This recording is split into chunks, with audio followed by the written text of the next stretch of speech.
એ રાજુભાઈ મને ઉપાડો તો 30 રૂપિયા ઉપાડો. તને જ્યારે હોય ત્યારે હું ગલ્લો ઘર રાત્રે તને કેટલી વાર કીધું તારે બપોરે સવારે પૈસા લઈ લેવાના. રાત્રે જ્યારે હું ગલ્લા વધાવતો હોય ત્યારે પૈસા નહીં માંગવાના. એક તો આ વેપાર નો હોય એમાં 30,000 આપો 50 એને 30,000 રૂપિયા એને મારે અત્યારે લગ્નમાં જવું છે.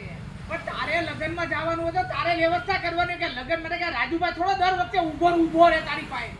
તમે આપો ને યાર, તમે શેઠ કેવા હો યાર, આપો તો પૈસા આપો. તો હસીને વાત કરી મને ઢીલો ન પાડી દે. તારે આવું હોય તો નો વખતે મારી પાસે ન આવતો. રીતમાં બધી માંગણી હોય 2,000 રૂપિયા ઉપાડ હોય કે 30,000 રૂપિયા ઉપાડ ભાળ્યો છે.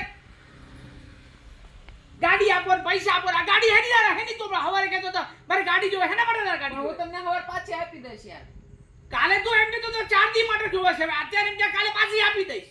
એક દી કહું તો મારી તમે પાસે આપો તારે પૈસા ને ગાડી બે વસ્તુ નહીં માંગવાની. ઉપાડ નહીં. તારો પગાર થતો હોય તું લઈ લે. ને. એક દી કહું તમે ચાર ધંધા જ કરો મારે. તું કાઢી ન